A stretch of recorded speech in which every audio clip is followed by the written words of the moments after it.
History is far more dynamic than most people realise. Yes, history changes because new facts emerge. Now, Sir Keith Park was a New Zealander, Gallipoli veteran, First World War Royal Flying Corps ace, who is one of the great unsung heroes of this country and the fact we kept our independence in 1940. I thought for many, many years he went unrecognised, but now, in the last few years, a statue of him has been put up in central London.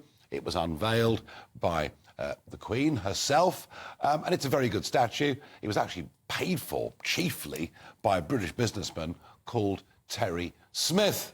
But now, Sir Keith Park's history has changed again, and in, I think, a remarkable and very positive and perhaps rather illuminating way. And I'm joined by Leo McKinstry, journalist, Second World War historian and author of Hurricane, Victor of the Battle of Britain. Leo, give us the update of what has happened to Sir Keith Park. Well, Nigel, you're a great campaigner for British independence and British freedom. But as you said, no one did it more for British freedom in 1940 than Sir Keith Park, who was the commander of number 11 Group, which was right in the front line of the fight in the Battle of Britain against the Luftwaffe. And without Keith Park's strategic leadership and wise husbandry of resources, the RAF would have struggled very badly. And Keith Park was a brilliant leader, both in developing the right tactics and in motivating his men. He was quite superb on that. And the thing that has changed is we always knew he was a fine commander. You mentioned Gallipoli. He was brave at Gallipoli and in the First World War in the Royal Flying Corps. And after the Battle of Britain, he served in Malta. He was vital to protecting the RAF and the island of Malta during the siege in 1942. And then he served in the Far East with distinction. But 1940 was his golden moment.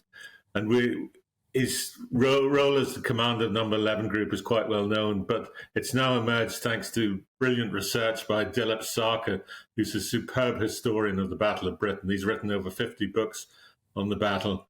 That Keith Park actually can be designated one of the few. The few is the title that was given to the roughly 3,000 men of the RAF who served during the Battle of Britain.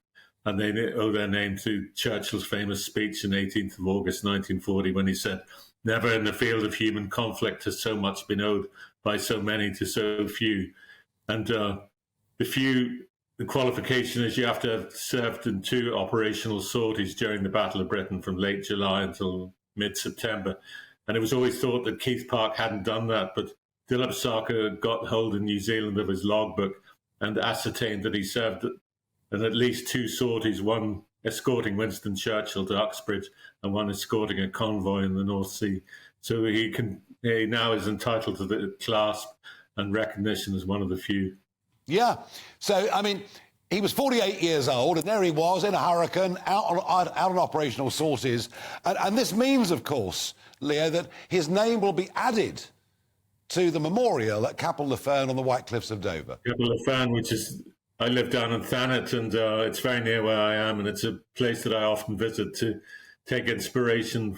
Those men were so brave, and what the whole destiny of mankind in the course of British history would have been completely different if people like Keith Park hadn't been so brave against the Luftwaffe. Yeah. And that's... And a very, very quick thought, Leo, if I can. Everyone knows about the Spitfire, its beautiful lines, its wonderful angles, its agility, and we love seeing it. The Hurricane slightly gets ignored. Why did you call it the Victor of the Battle of Britain? Well, just statistically, when Dilip Sarkar's own research bears this out, that for every 1 plane shot down by Spitfire, 2 of the Luftwaffe, 2 Luftwaffe planes were shot down by Hurricanes. You know, they made up the majority of the force in the fighter command during the Battle of Britain.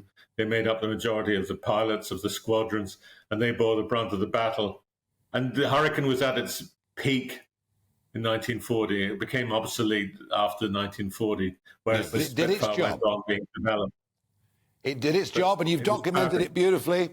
And Leo, thank you for coming on and joining me on a day when history gets updated and changes in a positive way. Leo McKinstry, thank you.